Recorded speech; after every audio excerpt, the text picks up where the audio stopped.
A few lectures back, we learned about 8 things that the cell and organisms in general must overcome in order to stay alive. And 2 of those things were it must get in matter and get out waste. So today's lecture is going to be about how matter and waste cross barriers inside of the cells and inside of organisms. Matter, of course, must come in, waste must go out. And in plants, matter doesn't have to carry any energy because the energy is from the sun. So this is just matter coming in order for the cells in the plants to process it and use it to grow. In all other organisms, one of the key things of bringing matter in is the idea of eating higher energy food. So the matter that comes in must be, at least some of it, high in energy to give the organism their energy. Now, choosing what to bring in and what to send out is extremely important for life to stay alive. Making those decisions, because it's fighting against entropy, takes energy, and therefore the cell has to actually expend energy just to bring things in and send things out.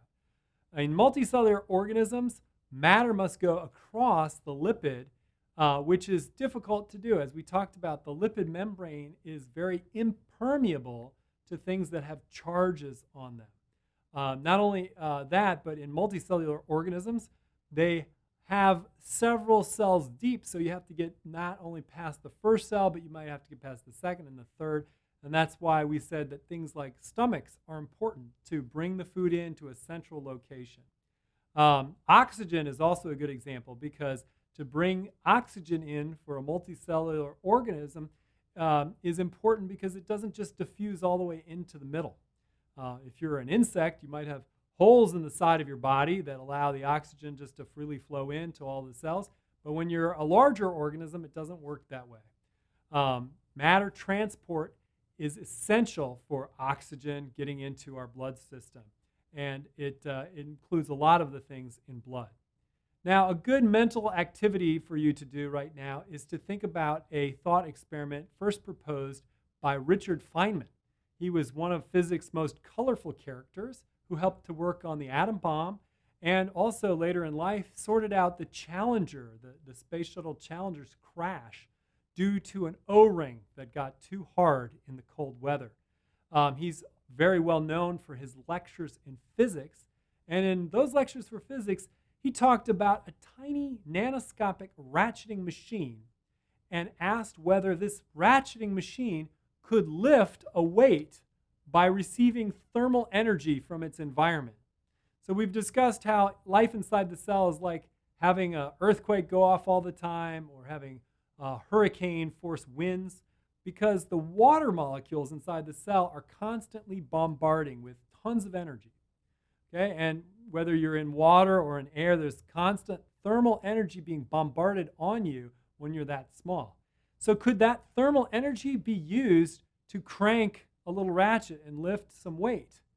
Well, what he said is no, because every time energy would go to hit and turn the ratchet, it would equally go to lift up the little hook that holds the ratchet in, and everything would just fall out.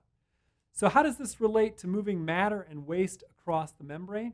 Well, you can't get something for nothing moving things across the membrane. And that's the main point.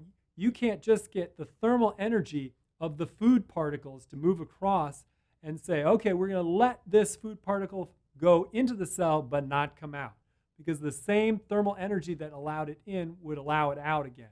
And that's why you have to burn energy to hold on to your food or to get rid of your waste. And a story that somewhat relates to the process of getting rid of waste and also taking in important parts of our metabolism. We breathe oxygen, and we need our hemoglobin in our blood to bind to that oxygen so it can go to the rest of our body. What happens when you breathe carbon monoxide? Well, you can die because the carbon monoxide sticks to the hemoglobin exactly where the oxygen was supposed to bind. And it sticks much tighter than the oxygen sticks, so no oxygen can get into your blood. the only treatment for people who start to breathe carbon monoxide is to put them in a whole lot of oxygen. So what little space they have left in their hemoglobin can be populated by enough oxygen to keep them alive.